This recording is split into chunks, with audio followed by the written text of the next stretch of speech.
Hello everyone and welcome to my review for Jujutsu Kaisen chapter 172. As per usual, before I get into this week's review, I of course have to mention that if you haven't already, you should definitely be sure to hit that subscribe button and help us reach our new subscriber goal of hitting 5,000 subscribers. In addition to that, I recently just started doing One Piece reviews on the Patreon, so if you're interested in those, there's a link to my Patreon down in the description. You can go join it there. With that out of the way, let's get on with the review.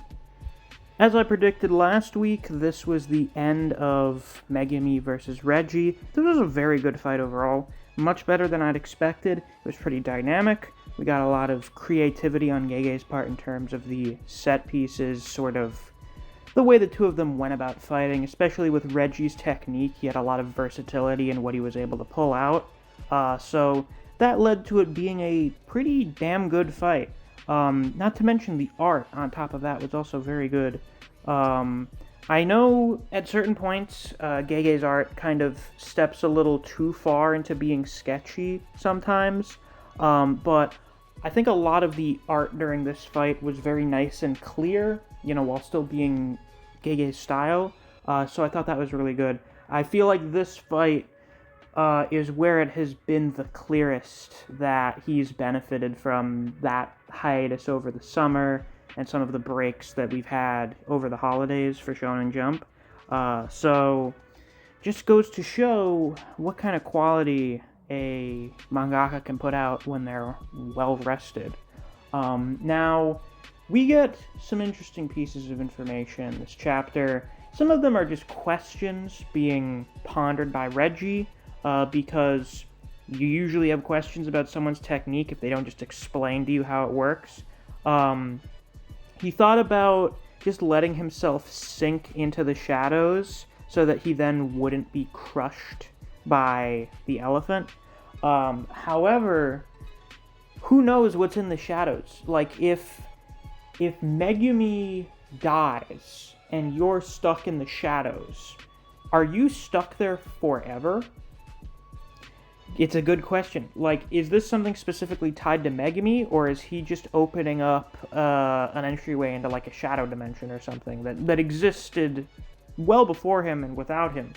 Considering that there have been 10 Shadows users in the past, I assume it's just like a shadow dimension that they have access to. And that sort of deters him from a certain strategy. We have a bit more information on how Reggie's technique actually works. It's not that his receipts getting wet will destroy them, it's that burning them up with cursed energy is part of the restrictions in order to reproduce the contract. So if they're wet, they don't burn up, which is kind of funny. I guess even cursed energy can't burn things that are wet. I don't know, that seems kind of silly. But that's just kind of a neat detail as well. Now, the fight is brought about to its conclusion when Reggie pulls out his trump card, which is seemingly the lease to a house or something. We had thought about this after we found out what Reggie's technique is. We were wondering, like, can he just summon an entire house? What if he had the deed to a house? This is why, if I had Reggie's technique, I would want an RV and not a house. Because you're just going to drop a whole fucking house wherever you are, and that thing is just not going to be of any use.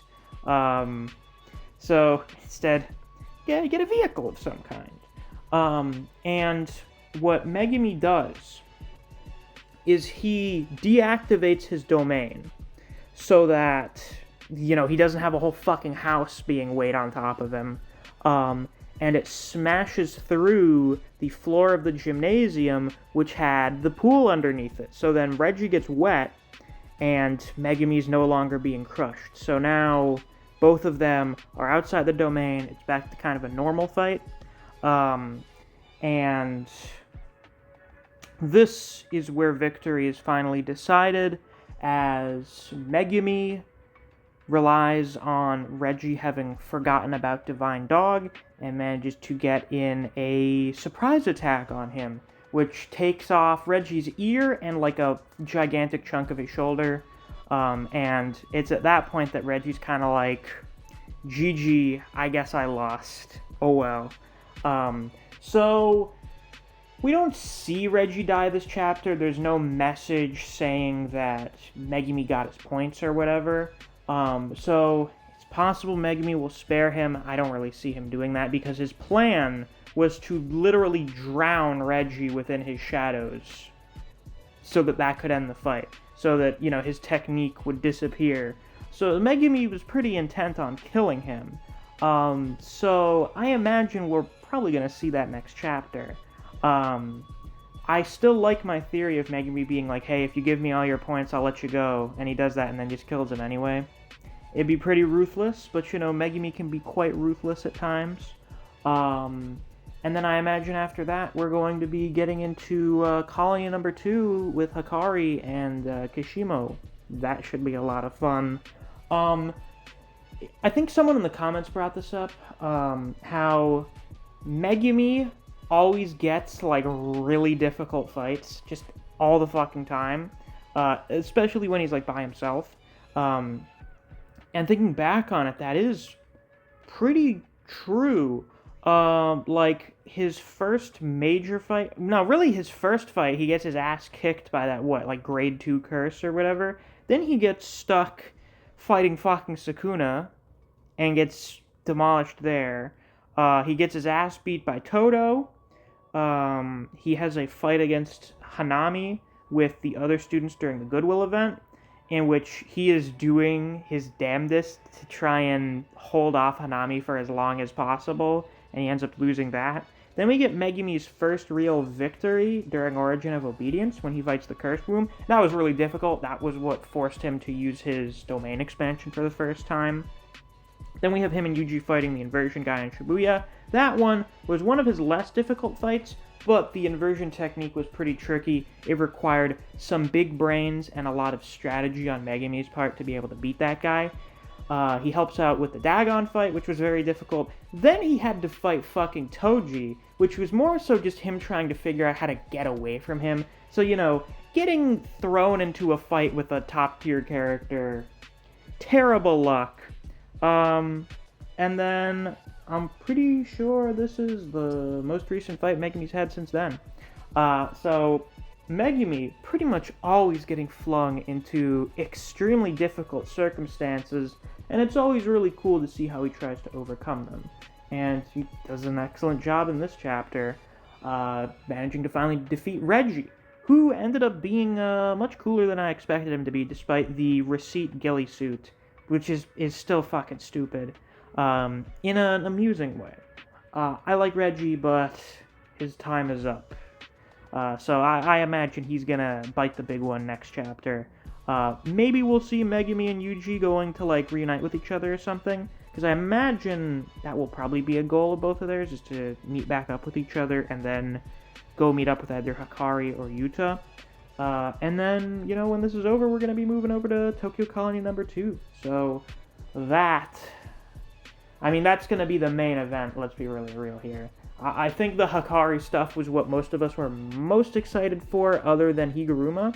Yuji and Higuruma was one of the things I was most excited for, because a lot of people wanted to know how that was going to turn out. But now, we have Hikari, a guy we've been asking questions about for fucking ever, and who finally got introduced a few months ago. Got a hint to what his technique is, but we have no real idea of what it actually is. Versus Kishimo, who seems to be the strongest guy in the Culling game. Or, Yuta's in the Culling game now, so I guess Kishimo's the most dangerous guy in the Culling game in terms of the fact that he's just fucking going around killing everyone. And he seems to want Sukuna for some reason. So that should be pretty interesting. I'm very excited to see that whenever we get to it in the next few weeks. But with that, that's all I've got to say for this week's review. If you enjoyed, please be sure to like, comment, subscribe, and click that notification bell so you don't miss any of my uploads. I do Jujutsu Kaisen chapter reactions and reviews. Every week we get a new chapter. If you enjoy discussing Jujutsu Kaisen with other people, or you just enjoy the content I produce on this channel, I highly suggest you check out my Discord server. I have a link to that down in the description. And since it's the end of the video, it's time to give a shout out to my wonderful patrons. Special thanks to Neo, Tyrese Simmons, Dijon Redden, Anthony Chavez, Honey Mustard, K-God, Chris Redfield, Rat, Ryzen 4K, Artist, Mac Campaign, Wave of Manga, Chuck's Feed and Seed, Jake's Z, and Play Free Labs. Thank you all very much for supporting me on Patreon. I greatly appreciate it, and if you too want to get a shout out at some point during videos, or access to reviews for One Piece and The Boxer, you can always become a patron as well. There's a link to my Patreon down in the description. Thanks for watching, I'll see you guys around, take care.